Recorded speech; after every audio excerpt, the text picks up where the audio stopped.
Hello students, आज हम करेंगे conjunctions and connectors. Conjunctions and connectors हमारे पास वो शब्द होते हैं जो दो वाक्यों को जोड़ते हैं, दो या ज़्यादा भी वाक्य हो सकते हैं। तो इससे क्या होता है कि हमारे सेंटेंसेस का एक फ्लो बन जाता है। हम जब भी बात करते हैं तो उनके अंदर जो सेंटेंसेस को ज्वाइन करने के लिए इस्तेमाल होते हैं वर्ड्स, वो हमारे क्या होते हैं, कनेक्टर्स होते हैं, कंजक्शंस होते हैं। तो यहाँ पे मैंने मेंशन भी कर रखा है words to join sentences, words to join sentences. तो वो हमारे वर्ड्स क्या होंगे, कंजक्शंस या कनेक्टर्स। देखिए इसका एक एग्जाम्पल देखते हैं, ठीक है, उससे ज़्यादा समझ आएगा। फॉर एग्जाम्पल मैंने यहाँ पे दो सेंटेंसेस उठाए हैं। I was feeling low, I was unable to reach there on time. पहले सेंटेंस में बोला गया है कि मैं लो फील कर रही थी, और सेकेंड सेंटेंस में है मैं वहाँ पर सही टाइम पर नहीं पहुँच पाई। ठीक है, अब इन दोनों सेंटेंसेस को अगर आप ज्वाइन करने बैठो अपने माइंड में तो बहुत ईजिली आप काफ़ी सारे वर्ड्स का इस्तेमाल करोगे, है ना। लेकिन एक देखिए, इंग्लिश में तो काफ़ी सारे वर्ड्स आ जाएंगे, लेकिन हिंदी में तो हम यही बोलेंगे क्योंकि मैं लो फील कर रही थी इसलिए मैं वहाँ नहीं पहुँच पाई। या आप बोल सकते हो मैं लो फील कर रही थी इसलिए मैं वहाँ नहीं पहुँच पाई। समझ रहे हो ना, दो तरीके से हम इसको इस्तेमाल कर सकते हैं। फर्स्ट वन इज़ दिस, आप ये देखिए कि यहाँ पर मैंने जब बोला आई वॉज फीलिंग लो, तो हम एक पहला वर्ड देखिए, इन सब का मीनिंग जो मैंने वर्ड्स यहाँ पे मेंशन करे हैं, इन सब का मीनिंग क्या होगा, इसलिए अगर हम इनको बीच में इस्तेमाल कर रहे हैं। सो ठीक है ना, I was feeling low so I was unable to reach there on time. बिल्कुल सही है ना, क्योंकि मैं लो फील कर रही थी इसलिए I was unable to reach there on time, इसलिए मैं वहाँ पर टाइम पर नहीं पहुँच पाई। अगर देयर फॉर भी लगा रहे हैं तो वो भी सही है। I was feeling low therefore I was unable to reach there on time. That's why भी लगा सकते हैं, I was feeling low that's why I was unable to reach there on time.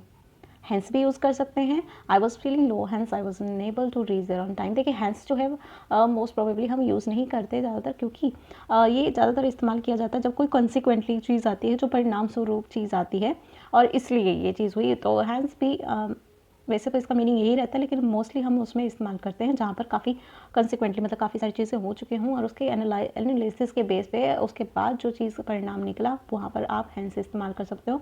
Math में आपने बहुत बार इस्तेमाल किया होगा हैंस प्रूव्ड, जो कि सबका फेवरेट होता है। ठीक है, ओके, देन नेक्स्ट, और किस तरीके से आप इनको इस्तेमाल कर सकते हो इस सेंटेंस में, और कंजक्शंस क्या इस्तेमाल कर सकते हो, और कनेक्टर क्या इस्तेमाल कर सकते हो। सिंस, एज एंड बिकॉज, ये आप बिगिनिंग में लगाएंगे सेंटेंस को, वो हमने मिडल में लगाए थे, ये बिगिनिंग में लगाओगे, मतलब स्टार्टिंग में लगाओगे सेंटेंस के। अगर मैं यहाँ पर लगाऊँ तो इसका मीनिंग क्या हो जाएगा, देखिए, since I was feeling low I was unable to reach there on time. इसका मीनिंग यहाँ पर क्या है, क्योंकि।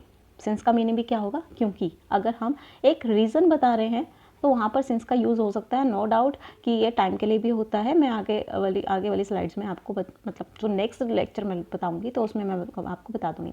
ठीक है, तो उसमें हम सिंस जो है, अब यहाँ पर क्या है, एक रीज़न के लिए है। तो since I was feeling low I was unable to reach there on time, क्योंकि मैं लो फील कर रही थी इसलिए मैं वहाँ पर टाइम पर नहीं पहुँच पाई।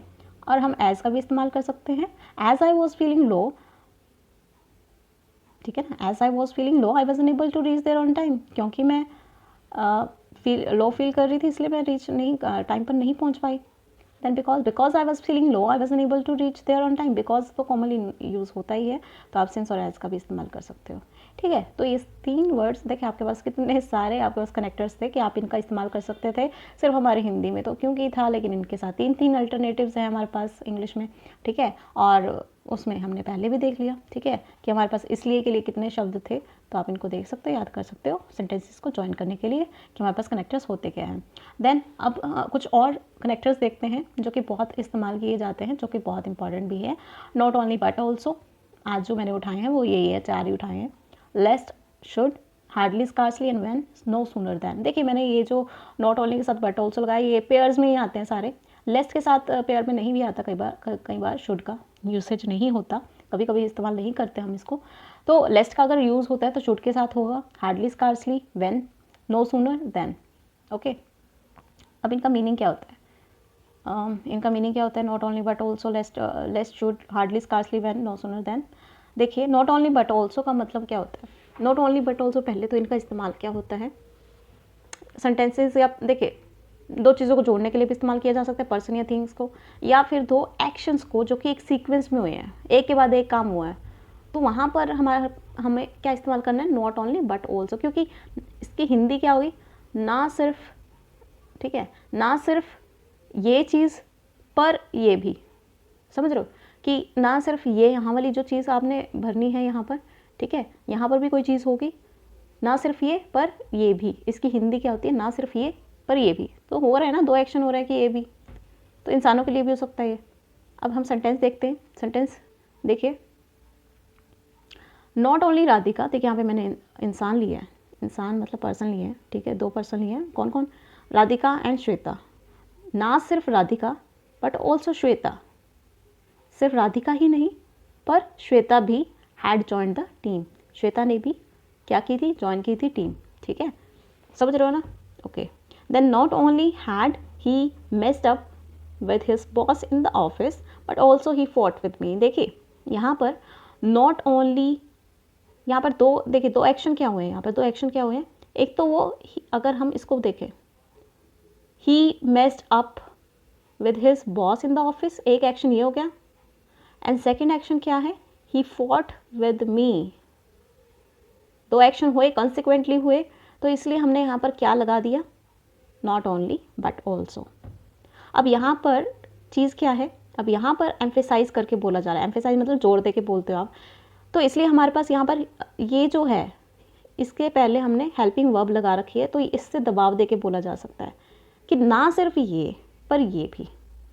यहाँ पर तो दबाव देने की कोई ज़्यादा एम्फेसाइज का यहाँ पर कोई एक्शन नहीं हो रहा था, इसलिए हमें यहाँ पर हेल्पिंग वर्ब की ज़रूरत नहीं थी राधिका से पहले, ठीक है, लेकिन यहाँ पर एक्शन हो रहा है, सॉरी, बट यहाँ पर क्या है, यहाँ पर हमारा एक्शन हो रहा है, कहाँ पर, यहाँ पर हमारा एक्शन हो रहा है मेस्ड अप की जगह, तो यहाँ पर हैड आया हुआ है, तो यहाँ पर हैड आएगा, क्योंकि अगर ये पास्ट में थी चीज़, जो हमारे पास सेकंड वाला है उसके साथ नहीं भी आएगा, लेकिन जो पहले वाला है अगर वो हमारे पास्ट में है, सिंपल पास्ट में है, तो हमें या तो डिड का इस्तेमाल करना है, और अगर वो हमारे पास प्रेजेंट पास्ट परफेक्ट में है तो पास्ट परफेक्ट के साथ आपको क्या लगाना है, हैड, ठीक है ना, क्योंकि ऑलरेडी वो लड़ा था ना सिर्फ वो झगड़ा ऑफिस में, बट मेरे साथ भी मतलब क्या हुआ, मेरे साथ भी उसकी झड़प हुई, तो दो एक्शंस हुए हैं, तो यहाँ पर भी आपको नॉट ओनली बट ऑल्सो का इस्तेमाल करना है, और साथ के साथ आपको ये याद रखना है कि अगर आप दो एक्शंस को रिप्रेजेंट कर रहे हो तो पहले हेल्पिंग वर्ब आएगी एम्फेसाइज करने के लिए, एम्फेसाइज मतलब दबाव देके किसी बात को कहना।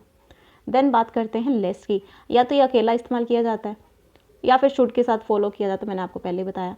अब इसके दो सेंटेंसेस, इसको इस्तेमाल किस लिए करते हैं, लेस का मतलब होता है कहीं ऐसा ना हो, जो चीज़ नहीं भी होनी चाहिए ना, आप जब बोलते हो कि ये चीज़ नहीं होनी चाहिए लेकिन ये अगर ऐसा ना हो बस, तो ये चीज़ आ जाती है। For example, be careful लेस्ट you fall from the tree, सावधान रहो कहीं ऐसा ना हो कि तुम पेड़ से नीचे गिर जाओ, तो इसका मतलब क्या होता है, कहीं ऐसा ना हो। Work hard लेस्ट you should fail, देखिए शुड आया इसके साथ, आप लेस्ट यू फेल भी आ सकता था, ठीक है, तो इसलिए यहाँ पर लेस्ट का मीनिंग क्या हो जाता है, क्या हो जाता है यहाँ पे लेस्ट का मीनिंग, कहीं ऐसा ना हो, ठीक है, मेहनत करो कहीं ऐसा ना हो कि तुम फेल हो जाओ। देन नेक्स्ट है हमारे पास हार्डली व्हेन, हार्डली का आपने कैसे इस्तेमाल करना है, हार्डली का मतलब कि मुश्किल से ये चीज़ हुई ही थी कि, इसका मीनिंग क्या हो जाएगा, कि मुश्किल से, मुश्किल से मतलब आप दबाव देके किसी चीज़ को कह रहे हो कि मुश्किल से यहाँ वाली चीज़ हुई ही थी कि वो चीज़ हो गई। अब हार्डली और स्कार्सली, स्कार्सली भी सेम मीनिंग एग्जिस्ट करता है उसका भी, मुश्किल से, ठीक है, तो इस चीज़ का ध्यान रखिएगा कि हार्डली व्हेन का इस्तेमाल कैसे करना है। ये बिल्कुल वैसा ही है जैसे not only, hardly and no sooner, दोनों तीनों एक जैसे हैं। Hardly had he reach the stop when the bus started, क्या हो रहा है, दो एक्शंस हो रहे हैं, फिर से दो एक्शंस के बारे में बात हो रही है, एक तो वो स्टॉप पे पहुंच गया, एंड सेकंड थिंग कि वो बस स्टार्ट हो गई थी, है ना। अब ये क्या चीज़ है कि कौन सा काम पहले हुआ, कि उसके पहुंचने से पहले ही बस निकल चुकी थी या वो पहुंच चुका था, जैसे ही वो पहुंचा था तभी बस स्टार्ट हो चुकी थी, है ना। अब ये क्या चीज़ है, हार्डली हैड ही, मुश्किल से वो वहाँ पहुंचा ही था, तो आपको फिर से हेल्पिंग वर्ब यहाँ पर इस्तेमाल करनी है। हार्डली के साथ क्या आएगा, व्हेन आएगा। अब आप ये सोचोगे यार यहाँ पे तो कुछ और आना चाहिए था, व्हेन तो मतलब ही नहीं बनता इसका,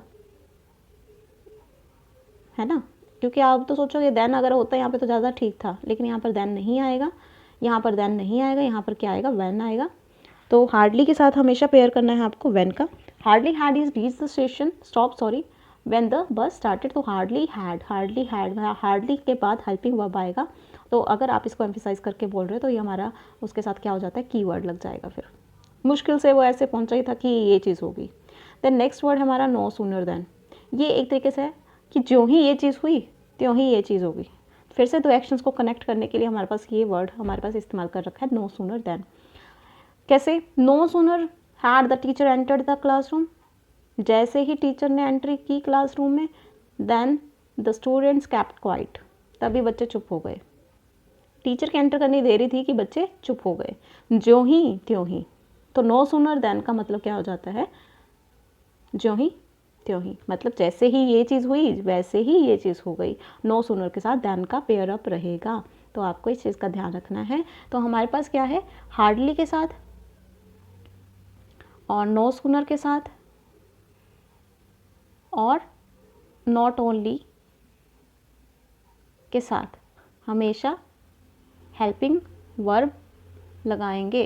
ठीक है, पहले हेल्पिंग वर्ब लगाएंगे क्योंकि हमें किसी बात को एम्फेसाइज करके बोलना होता है, वहाँ पे लगाना है जहाँ पर कोई एक्शन हो रहा हो। सब जगह नहीं लगेगा, जहाँ पर एक्शन हो रहा हो वहाँ पर पहले हेल्पिंग वर्ब आएगी, रिस्पेक्टिव जो भी हमारा सेंटेंस चल रहा है उसके according. So this was the topic. अभी इसके रिलेटेड और भी कंजक्शंस हम करेंगे। Till then, thank you.